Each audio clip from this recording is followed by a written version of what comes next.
ನಮಸ್ಕಾರ ಸ್ನೇಹಿತರೆ, ನನ್ನ ಮೊದಲ ವಿಡಿಯೋಗೆ ಸ್ವಾಗತ. ನಾನು ಹೇಳಿದಂಗೆ ಭಾನುವಾರ ದಿವಸ ನಾನು ಈ ತಾಳ್ಮೆ ಮತ್ತು ಜೀವನದಲ್ಲಿ ನಾವು ಅನುಸರಿಸಬೇಕಾದ ನಿರ್ಧಾರಗಳು ಮತ್ತು ತೀರ್ಮಾನಗಳು. ಈ ನಿರ್ಧಾರ ಎಂದಾಗ ದೃಢ ನಿರ್ಧಾರ ಯಾವುದನ್ನು ನಾವು ಮಾಡ್ಕೊಳ್ತೀವಿ, ಕೆಲವೊಂದು ದುಗುಡಗಳಲ್ಲಿ ನಾವು ನಿರ್ಧಾರ ಮಾಡ್ಕೊಂಡಿರ್ತೀವಿ. ಯಾಕೆಂತ ಹೇಳಿದ್ರೆ ನಮ್ಮ ಮನಸ್ಸು ಮತ್ತೆ ನಾವು ಅದನ್ನು ಯಾವ ಥರ ಅಂದರೆ ಬೇಗ ನಿರ್ಧಾರ ಮಾಡ್ಕೊಳ್ತೀವಿ ಮತ್ತು ಆ ನಿರ್ಧಾರ ಮಾಡಿಕೊಳ್ಳುವ ಸಮಯ ನಾವು ನಮ್ಮ ಯಾವ ಒಂದು ಚಟುವಟಿಕೆಗಳಲ್ಲಿ ನಾವು ತೊಡ್ಕೊಂಡಿರ್ತೀವಿ ಆ ಚಟುವಟಿಕೆಗಳಲ್ಲಿ ನಾವು ಒಂದು ನಿರ್ಧಾರ ಮಾಡಿಕೊಳ್ಬೇಕು ಅನ್ನುವಾಗ ಅಲ್ಲಿ ಒಂದು ಆ ಸಮಯ ಅದಕ್ಕೆ ಮುಖ್ಯವಾದ ಪಾತ್ರ ವಹಿಸ್ತದೆ. ಮತ್ತು ನಮ್ಮಲ್ಲಿರುವ ಶಕ್ತಿಗೆ ಅನುಸಾರವಾಗಿ ನಾವು ಅದನ್ನು ಆ ದೃಢ ನಿರ್ಧಾರ ಮಾಡಿಕೊಳ್ಬೇಕಾದಂಥ ಒಂದು ಪರಿಸ್ಥಿತಿ ಬಂದಿರ್ತದೆ. ಗೊತ್ತಾಯ್ತಲ್ಲ, ಅದು ಮುಖ್ಯವಾದ ಪಾತ್ರ ದೃಢ ನಿರ್ಧಾರಗಳು. ಮತ್ತು ನಮ್ಮಲ್ಲಿ ನಾವು ತಾಳ್ಮೆಯನ್ನು ಇಟ್ಕೊಳ್ಬೇಕಾಗುತ್ತದೆ ಅಲ್ಲಿ. ಮತ್ತು ನಾವು ತೀರ್ಮಾನವನ್ನು ತಗೊಂಡು ನಮ್ಮ ಜೀವನದಲ್ಲಿ ನಾವು ಅದನ್ನು ಅಳವಡಿಸಿಕೊಂಡು ಮುಂದ್ಗಡೆ ಹೋಗ್ತಾ ಇರ್ತೀವಿ ಸ್ನೇಹಿತರೆ. ಅದರಲ್ಲಿ ನಾವು ಮಕ್ಕಳು ಎಂದಾಗ ನಾವು ಚಿಕ್ಕ ಮಕ್ಕಳು ನಮಗೆ ಅಲ್ಲೇ ನಾವು ಚಿಕ್ಕ ಮಕ್ಕಳು ಹುಟ್ಟಿದ ತಕ್ಷಣ ನಾವೇನು ಮಾಡ್ತೀವಿ, ತಂದೆ ತಾಯಿ ಆ ತಾಳ್ಮೆ ಎಂಬುದನ್ನು ಅವರು ಅನುಸರಿಸ್ಕೊಂಡು ಹೋಗ್ತಾರೆ. ಆ ಮಕ್ಕಳು ಕೂಗಿದಾಗ ಏನು ಅಂತ ಅರ್ಥ ಆಗಲ್ಲ, ಎಲ್ಲ ಮಕ್ಕಳು ಗಲಾಟೆ ಮಾಡ್ತಾ ಇರ್ತಾರೆ, ಮಕ್ಕಳು ಕೂಗ್ತಾರೆ, ಮಕ್ಕಳು ನಿದ್ರೆಯಲ್ಲಿ ಎದ್ದು ರಾತ್ರಿ ತಂದೆ ತಾಯಿ ಮಲಗಿದಾಗ ಮಗು ಕೂಗ್ತಾ ಇರ್ತದೆ. ಆಗ ತಂದೆ ತಾಯಿ ಮತ್ತು ಅವರಿಗೆ ಮಗುಗೆ ಸಮಾಧಾನ ಮಾಡ್ತದೆ. ಮತ್ತು ಈ ಥರ ಮಗುಗೆ ಆ ತಾಳ್ಮೆಯನ್ನು ಅವರು ಕಲಿಕೆ ಮಾಡಿಸ್ತಾ ಇರ್ತಾರೆ. ಮತ್ತು ಆ ಮಗು ಬೆಳೆದು 6 ವರ್ಷ 6 ವರ್ಷ ಆದಮೇಲೆ ಶಾಲೆಗೆ ಹೋಗಲು ಪ್ರಾರಂಭಿಸ್ತಾರೆ. ಶಾಲೆಗೆ ಹೋದಾಗ ಅಲ್ಲಿ ಹೊಸ ಮಕ್ಕಳೊಂದಿಗೆ ಬೆರೀತಾರೆ. ಅಲ್ಲಿ ಅಧ್ಯಾಪಕರು ಕಲಿಸಿಕೊಡ್ತಾರೆ. ಅಧ್ಯಾಪಕರು ಹೊಸ ವಿಷಯಗಳ ಬಗ್ಗೆ ಕಲಿಸಿಕೊಡ್ತಾರೆ. ಆ ಮಕ್ಕಳು ಈ ಸಮಾಜದಲ್ಲಿ ಬೆರೆಯಲು ಪ್ರಾರಂಭಿಸ್ತಾರೆ, ಪಕ್ಕದ ಮನೆಯವರೊಟ್ಟಿಗೆ. ಈ ಥರ ಇಲ್ಲಿ ಬೆಳೆದಾಗ ಇಲ್ಲಿ ಯಾವ ಥರ ಜೀವನಗಳು ನಡೆಸ್ತಾ ಇರ್ತಾರೆ ಅದನ್ನು ಮಗು ತನ್ನ ಮೇಲೆ ಹಾಕ್ಕೊಂಡು ಹೋಗ್ತಾ ಇರ್ತಾನೆ. ಅದರಲ್ಲಿ ಕೆಲವೊಂದು ಹೊಸ ವಿಷಯಗಳು ತಂದೆ ತಾಯಿಗಳು ಯಾವುದನ್ನು ತುಂಬ ಹೇಳ್ಕೊಡ್ತಾರೆ ಮನೆಯಲ್ಲಿ ಅದನ್ನು ಮಗು ಅನುಸರಿಸ್ತದೆ. ಮತ್ತು ಅಧ್ಯಾಪಕರುಗಳು ಏನು ಹೇಳ್ತಾರೆ ಅದನ್ನು ಅನುಸರಿಸ್ತಾ ಹೋಗ್ತದೆ. ಮಕ್ಕಳು ಅಲ್ಲಿ ಬಂದು ತನ್ನ ಶಕ್ತಿ ಯಾವುದು, ತಾಳ್ಮೆ ಎಂಬ ಶಕ್ತಿಯನ್ನು ಅಲ್ಲಿ ಪ್ರಯೋಗಿಸ್ತಾ ಹೋಗ್ತಾ ಇರ್ತಾರೆ ಮಕ್ಕಳು. ಅದರಲ್ಲಿ ಬಂದು ಕೆಲವು ವಿಷಯಗಳು ಏನೆಂದು ಹೇಳಿದರೆ, ಅವರ ಜೀವನದಲ್ಲಿ ಬಂದು ಸ್ವಲ್ಪ ಬೆಳೆದಾಗ ಅವರು ಬಂದು ಒಂದು 10ನೇ ತರಗತಿಗೆ ಬಂದಾಗ 10ನೇ ತರಗತಿ ಬರ್ತಾರೆ ಮತ್ತು ಕಾಲೇಜ್ ಹೋಗಲು ಪ್ರಾರಂಭಿಸ್ತಾರೆ ಮುಂದಿನ ವಿದ್ಯಾಭ್ಯಾಸಕ್ಕಾಗಿ. ಅಲ್ಲಿ ಬಂದು ಅವರು ಯಾವ ಸಬ್ಜೆಕ್ಟನ್ನು ತಗೊಳ್ಬೇಕು ಎಂಬ ಯಾವ ಒಂದು ವಿದ್ಯಾಭ್ಯಾಸವನ್ನು ಯಾವ ಥರ ಮುಂದುವರಿಸಬೇಕು ಎನ್ನುವ ಒಂದು ಇದರಲ್ಲಿ ಬರುತ್ತಾರೆ. ಅಂದರೆ ಒಂದು ತೀರ್ಮಾನ ತಗೊಳ್ಬೇಕಾಗುತ್ತದೆ ಅವಳಿಗೆ, ಅದಂದರೆ ದೃಢ ನಿರ್ಧಾರನೂ ಮಾಡಿಕೊಳ್ಬೇಕಾಗ್ತದೆ. ಆಗ ಕೆಲವು ಮನೆಯಲ್ಲಿ ತಂದೆ ತಾಯಿಯವರವರಿಗೆ ಕೆಲವೊಂದು ಈ ಸಬ್ಜೆಕ್ಟನ್ನು ತಗೋ, ಇದನ್ನು ಮಾಡು ಎಂದು ಕೆಲವರು ಹೊರಿಸ್ತಾರೆ. ಕೆಲವರು ಸ್ವಂತ ಮಕ್ಕಳೇ ಅವರಾಗಿ ತೀರ್ಮಾನ ಮಾಡಿಕೊಳ್ತಾರೆ. ಕೆಲವರು ಅವರ ಕುಟುಂಬದಲ್ಲಿ ಯಾರಾದರೂ ಕಲಿತವರಿದ್ದರೆ ಅವರ ಮಾತನ್ನು ಕೇಳ್ತಾರೆ. ಅವರು ಅದನ್ನು ತೀರ್ಮಾನಿಸಿಕೊಂಡು ಮುಂದ್ಗಡೆ ತಗೊಳ್ತಾರೆ. ಅಲ್ಲಿ ಆ ಒಂದು ಸಬ್ಜೆಕ್ಟನ್ನು ಅವ್ರು ಏನು ತಗೊಳ್ತಾರೆ ಅದು ದೃಢವಾದ ನಿರ್ಧಾರ ಮಾಡಿ ಆ ಸಬ್ಜೆಕ್ಟನ್ನು ತಗೊಂಡಿರ್ತಾರೆ. ಅದೇ ಥರ ಜೀವನದಲ್ಲಿ ಅಲ್ಲಿ ಮತ್ತು ಅದರಲ್ಲೂ ಕೆಲವೊಂದು ಮಕ್ಕಳು ಎಲ್ಲಾದರೂ ಹೋದಾಗ ಅವರನ್ನು ಅಲ್ಲಿ ಮಕ್ಕಳು ಗಲಾಟೆ ಮಾಡ್ಕೊಂಡಿರ್ತಾರೆ. ಗಲಾಟೆ ಮಾಡಿಕೊಂಡಾಗ ಯಾವ ಮಗು ತನ್ನ ತಾಳ್ಮೆಯನ್ನು ಕಳೆದುಕೊಳ್ಳದೆ ಆ ಮಗು ಏನು ಮಾಡ್ತದೆ, ಆ ಮಗು ಬಂದ್ಬಿಟ್ಟು ಸಮಾಧಾನ ಮಾಡಿಕೊಳ್ತದೆ. ಯಾಕೆಂದರೆ ಅವನ ಮನೆಯಲ್ಲಿ ಆ ತಾಳ್ಮೆ ಎಂಬುದು ಕಲಿಸಿಕೊಟ್ಟಿರ್ತಾರೆ. ಕೆಲವು ಮಕ್ಕಳಿಗೆ ತಾಳ್ಮೆ ಇರಲ್ಲ, ಅವ್ರು ಹೊಡೆದು ಬಿಡ್ತಾರೆ, ಗಾಯಗಳಾಗ್ತದೆ, ಕಂಪ್ಲೇಂಟ್ಗಳಾಗುತ್ತೆ. ಸೊ ಇಲ್ಲಿ ಇವರ ಈ ತಾಳ್ಮೆ ಎಂಬುದು ಶುರು ಆಗ್ತದೆ ಜೀವನದಲ್ಲಿ. ಮತ್ತು ಇವರು ಕಾಲೇಜುಗಳೆಲ್ಲ ಮುಗಿಸಿ ಮನುಷ್ಯ ಏನು ಮಾಡ್ತಾನೆ, ಕಾಲೇಜುಗಳೆಲ್ಲ ಆಗಿ ಸಮಾಜದಲ್ಲಿ ಈ ನದಿಗಳಿಂದ ಇಳಿದು ಸಾಗರದ ಕಡೆಗೆ ಹೋದ ಆ ಥರ ಅದರಲ್ಲಿ ಧುಮುಕಲು ಪ್ರಾರಂಭಿಸ್ತಾನೆ. ಅಲ್ಲಿ ಧುಮುಕಿದಾಗ ಸಿಗುವ ಜನಗಳ ವ್ಯವಹಾರಗಳು, ಸಿಗುವ ಜನಗಳ ಮಾತುಗಳು, ಮತ್ತು ಇದರಲ್ಲಿ ತುಂಬ ತಾಳ್ಮೆ ತಗೊಳ್ಬೇಕಾದ ಪರಿಸ್ಥಿತಿ ಮನುಷ್ಯನಿಗೆ ಬೇಕಾಗ್ತದೆ ಸ್ನೇಹಿತರೆ. ಇಲ್ಲಿ ಏನಾಗ್ತದೆ ಅಂತ ಹೇಳಿದರೆ, ನಾವೊಂದು ಒಂದು ಉದಾಹರಣೆಗೂ ಹೇಳ್ಕೊಡ್ತಾ ಇದ್ದೀನಿ. ನೀನು ಮನೆಯಿಂದ ಗಾಡಿ ತಗೊಂಡು ಯಾವುದೋ ಒಬ್ಬರು ಎಲ್ಲೋ ಹೋಗುವ ದಾರಿ ಮಧ್ಯದಲ್ಲಿ ಇನ್ನೊಂದು ವಾಹನ ಹೋಗ್ತಾ ಇರ್ತದೆ. ಏನೋ ಒಂದು ಚಿಕ್ಕ ವಿಷಯಕ್ಕಾಗಿ ವಾಹನದಲ್ಲಿ ಇವರಿಬ್ಬರ ನಡುವೆ ಜಗಳ ಪ್ರಾರಂಭವಾಗ್ತದೆ. ಈ ಜಗಳ ಪ್ರಾರಂಭವಾದಾಗ ಇಲ್ಲಿ ಒಬ್ಬರು ತಾಳ್ಮೆಯನ್ನು ಪಡೆದುಕೊಂಡಿರ್ತಾರೆ, ಇನ್ನೊಬ್ಬರು ತಾಳ್ಮೆಯನ್ನು ಪಡೆದುಕೊಳ್ಳಲ್ಲ. ಇಲ್ಲಿಯ ವ್ಯತ್ಯಾಸ ನಿಮಗೆ ನಾನು ಕುಳಿತುಕೊಳ್ತಾನೆ. ಕೆಲವೊಬ್ರು ಏನು ಮಾಡ್ತಾರೆ, ಇವರ ಮೇಲೆ ಶಕ್ತಿ ಪ್ರಹಾರ ಮಾಡಲು ಹೋಗ್ಬಿಟ್ಟು ಅವರಿಗೆ ಹೊಡೆದಾಟನೋ ಯಾವುದೋ ಒಂದರಲ್ಲಿ ಹೋಗ್ಬಿಟ್ಟು ಯಾರು ತಾಳ್ಮೆ ಇಟ್ಕೊಂಡಿರ್ತಾನೋ ಅವನ ತಾಳ್ಮೆಯನ್ನು ಅವನು ಅವನೇನ್ ಮಾಡ್ತಾನೆ, ಅವನ ತಾಳ್ಮೆ ಕಳೆದುಕೊಳ್ಳುವ ರೀತಿ ಈ ಮನುಷ್ಯ ವ್ಯವಹಾರ ಮಾಡಿದಾಗ ಆ ಮನುಷ್ಯನು ತಾಳ್ಮೆ ಕಳೆದುಕೊಳ್ಳುತ್ತಾರೆ. ಇಬ್ಬರು ಜಗಳದಲ್ಲಿ ಶಕ್ತಿ ಪ್ರದರ್ಶನ ಮಾಡಲು ಹೋಗಿ ಅದು ಯಾವುದರಲ್ಲಿ ಅಂತ್ಯವಾಗುತ್ತದೆ ಎಂದು ಹೇಳಲು ನಮಗೆ ಸಾಧ್ಯವಾಗದ ಕೆಲವು ವಿಷಯಗಳು ನಾವು ಕಂಡಿದ್ದೀವಿ. ಅಲ್ಲಿ ಏನಾಗ್ತದೆ, ಇಬ್ಬರ ಜೀವನವು ಅಲ್ಲಿಗೆ ಮುಕ್ತಾಯವಾಗುವಂತ ಅವರ ಕೆರಿಯರ್ ಏನು ಹೇಳ್ತೀವಿ, ಅವರ ಜೀವನದ ಪಾತ್ರಗಳು ಮುಂದೆ ತಕೊಂಡು ಹೋಗುವ ರೀತಿ ಅಲ್ಲಿಯೇ ಲಾಕ್ ಆಗಿಬಿಡ್ತದೆ ಅಲ್ವಾ. ಅದು ಬೀಗ ಹಾಕಿದ ತರ. ಮತ್ತೆ ಅವರಿಗೆ ಹೊಸ ಅಧ್ಯಾಯನೇ ಪ್ರಾರಂಭ ಮಾಡಬೇಕು. ಯಾಕೆಂತ ಹೇಳಿದ್ರೆ ಅವರ ಜೀವನದಲ್ಲಿ ಆ ಕೋಪ ಎಂಬುದು ಏನಾಗ್ತದೆ, ಅಲ್ಲಿ ಪಾತ್ರ ತಾಳ್ಮೆ ಬಿಟ್ಟು ಕೋಪವನ್ನು ಅನುಸರಿಸ್ತಾ ಹೋಗ್ತಾರೆ ಅವರು. ಆ ಕೋಪವನ್ನು ಅನುಸರಿಸದ ಹೋದಾಗ ಏನಾಗ್ತದೆ ಸ್ನೇಹಿತರೆ, ಅವರ ಜೀವನ ತುಂಬಾ ಕಷ್ಟಕರವಾಗಿ ಹೋಗ್ತದೆ. ಮತ್ತೆ ಅವರನ್ನು ನಂಬಿದವರು, ಅವರ ಮನೆಯವರು, ಅವರನ್ನು ಪ್ರೀತಿಸುವವರು, ಮತ್ತೆ ಆ ಮನೆಯವರಿಗೆ ಇರುವ ಮತ್ತೆ ಅವನಿಂದಾಗಿ ಆ ಮನೆಯವರು ಅನುಭವಿಸುವ ಕೆಲವು ವಿಷಯಗಳು ಅದರಲ್ಲಿ ಬಂದು ಹೋಗ್ತವೆ. ಸೊ ಇದರಲ್ಲಿ ನಿಮ್ಗೆ ಏನರ್ಥ ಆಗ್ತದೆ, ತಾಳ್ಮೆ ಎಂಬುದು ಎಲ್ಲ ಒಂದು ಪರಿಸ್ಥಿತಿಗೆ ಅನುಸಾರವಾಗಿ ಅಲ್ಲಿ ನಾವು ತಾಳ್ಮೆಯನ್ನು ಬಿಟ್ಟು ಕೊಡಬಾರದು ಎನ್ನುವುದು ನನ್ನ ಮಾತಿನ ಉದ್ದೇಶ ಸ್ನೇಹಿತರೆ. ಮತ್ತೆ ಅದೆಲ್ಲ ಆಗಿ ಕೆಲವೊಬ್ರು ಏನ್ ಮಾಡ್ತಾರೆ, ಕೆಲಸಕ್ಕೆ ಹೋಗ್ತಾರೆ. ಕೆಲಸಕ್ಕೆ ಹೋಗ್ತಾರೆ, ಸ್ವಂತ ಕೃಷಿ ಮಾಡೋರು ಕೃಷಿ ಮಾಡ್ತಾ ಇರ್ತಾರೆ, ಇಲ್ಲ ಸ್ವಂತ ಉದ್ಯಮವನ್ನು ಕಟ್ಕೊಳ್ಳೋರು ಸ್ವಂತ ಉದ್ಯಮವನ್ನು ಕಟ್ಕೊಳ್ತಾರೆ.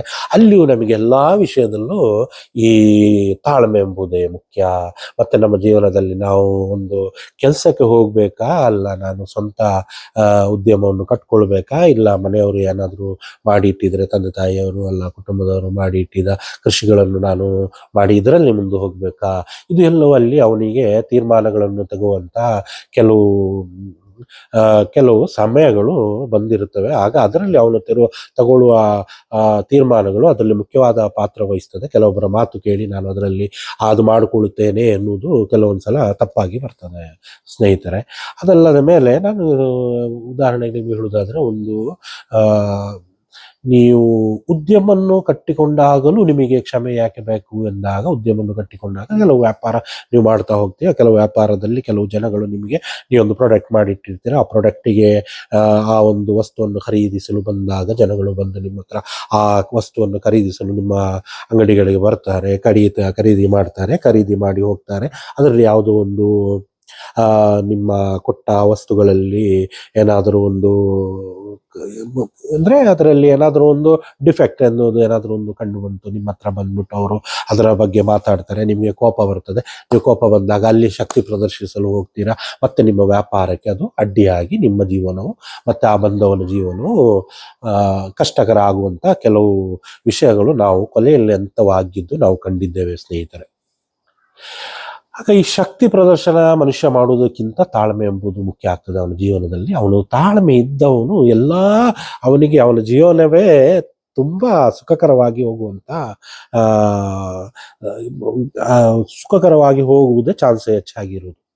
ಯಾಕೆಂತ ಹೇಳಿದ್ರೆ, ಮನುಷ್ಯ ತಾಳ್ಮೆ ಎಂಬ ಈ ಜೀವನ ದೇವರು ಹುಟ್ಟಿಸಿದ ನಮಗೆ ನಮ್ಮ ತಾಳ್ಮೆಯನ್ನು ಪರೀಕ್ಷಿಸಿ ನಮಗೆ ಕಲಿಕೆ ಕೊಟ್ಟಿದ್ದನ್ನು ನಾವು ದೇವರು ಕೊಟ್ಟ ನಮಗೆ ಏನನ್ನು ಮಾಡಲು ಹೇಳಿದ್ದಾನೋ ಅದನ್ನು ನಾವು ಮಾಡಿ ಈ ಜೀವನವನ್ನು ಜೀವಿಸಿ ನಾವು ಈ ಜೀವನವನ್ನು ಮುಕ್ತಾಯ ಮಾಡಬೇಕಾಗ್ತದೆ. ದೇವರು ಯಾವ ಥರ ನಮಗೆ ಜೀವನವನ್ನು ಅನುಸರಿಸಲು ಹೇಳಿದ್ದಾನೆ, ಮತ್ತು ನಾವು ಯಾವ ಥರ ನಮ್ಮ ಜ್ಞಾನಗಳನ್ನು ಈ ಜೀವನದಲ್ಲಿ ನಾವು ಬೆಳೆಸ್ಕೊಳ್ಬೇಕು. ಪುಸ್ತಕಗಳನ್ನು ಓದುವುದರಿಂದ ನಮ್ಮ ಜ್ಞಾನಗಳು ಹೆಚ್ಚಾಗುತ್ತದೆ. ಈಗ ನಾವು ಸೋಷಿಯಲ್ ಮೀಡಿಯಾ ಈ ಥರ ಪ್ಲಾಟ್ಫಾರ್ಮ್ಗಳಲ್ಲಿ ನಾವು ಕೆಲವೊಂದು ವಿಷಯಗಳನ್ನು ಅರಿತುಕೊಳ್ತೀವಿ. ಆದರೂ ಕೆಲವೊಬ್ಬರು ಜ್ಞಾನಿಗಳು ಬರೆದ ಪುಸ್ತಕಗಳು ಅದು ತುಂಬ ಜೀವನಕ್ಕೆ ಉಪಕಾರ ಆಗುವಂಥ ವಿಷಯವಾಗಿದೆ. ಅದು ಈಗಿನ ಮಕ್ಕಳಿಗೆ ಪುಸ್ತಕಗಳನ್ನು ಓದೋಕ್ಕಿಂತ ಅವರು ಮೊಬೈಲ್ಗಳನ್ನು ಜಾಸ್ತಿ ಬಳಸ್ಕೊಂಡು ಅದರಲ್ಲಿ ಕೆಲವು ವಿಷಯಗಳನ್ನು ಮೊಬೈಲ್ಗಳಲ್ಲಿ ಕೆಲವು ಪ್ಲಾಟ್ಫಾರ್ಮ್ಗಳಲ್ಲಿ ಅದಕ್ಕೆ ತುಂಬ ಅವರವರಿಗೆ ಅನಿಸಿದ ವಿಷಯಗಳನ್ನು ಅವರು ಆ ಥರ ಮಾತಾಡಿರ್ತಾರೆ. ಆದರೆ ಪುಸ್ತಕಗಳಲ್ಲಿ ಬರೆದದ್ದು ಆ ಥರ ಅಲ್ಲ. ಪುಸ್ತಕಗಳಲ್ಲಿ ಅವರು ತುಂಬ ಅರಿತು ಜ್ಞಾನವನ್ನು ಅರಿದು ಕುಡಿದು ಅವರು ಆ ಪುಸ್ತಕಗಳನ್ನು ಸಮಯ ತೆಗೆದು ತುಂಬ ಸಮಾಧಾನದಿಂದ ಅದನ್ನು ಬರೆದಿರ್ತಾರೆ. ಅದನ್ನು ಓದಿ ನಾವು ಅದು ಜೀವನದೊಳಗಡೆ ಒಳ್ಳೆ ಪುಸ್ತಕಗಳನ್ನು ಓದಿ ಅನುಸರಿಸಿಕೊಂಡ್ರೆ ನಮ್ಮ ಜೀವನ ಸುಖಮಯವಾಗಲಿದೆ ಎನ್ನುವುದರಲ್ಲಿ ಯಾವುದು ಸಂಶಯವಿಲ್ಲ ನಮ್ಮ ಸ್ನೇಹಿತರೆ.